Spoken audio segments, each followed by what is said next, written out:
میرا سوال یہ ہے کہ تراویح کی نماز حضور اکرم صلی اللہ علیہ وسلم سے کتنی رکعت ثابت ہیں؟ مکہ مکرمہ، مسجد حرام اور مدینہ مسجد نبوی میں 20 رکعت پڑھتے ہیں اور سعودیہ باقی مساجد میں 8 پڑھتے ہیں، اس کے بارے میں وضاحت فرمائیں۔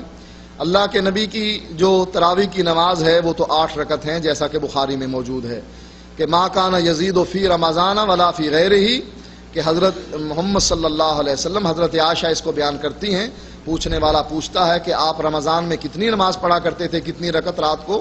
تو وہ کہتی ہیں کہ نہ رمضان ہو یا غیر رمضان، آپ 11 رکعتوں سے زیادہ نہیں پڑھا کرتے تھے۔ تو یہ حدیث جہاں تک نبی کی سنت کا تعلق ہے کہ جو تعداد اللہ کے نبی سے ثابت ہے وہ واقعی اتنی ہی ہے۔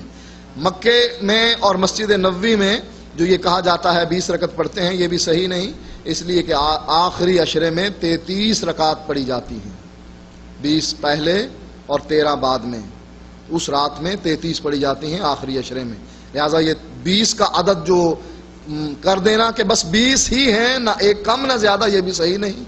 تیسری بات یہ ہے کہ ایک نفلی نماز ہے، اس میں کمی بیشی ہو سکتی ہے۔ مثلا ایک آدمی تھکا ہوا ہے، اب وہ کہے میں 4 رکعت پڑھنا چاہتا ہوں، ہم کہیں نہیں 4 نہیں پڑھ سکتے، 8 ہی پڑھو گے تو بس ہوگی ورنہ نہیں ہوگی۔ بھئی میں تھکا ہوا ہوں نہیں پڑھ سکتا، کہا نہیں 8 پڑھو گے تو ہوگی۔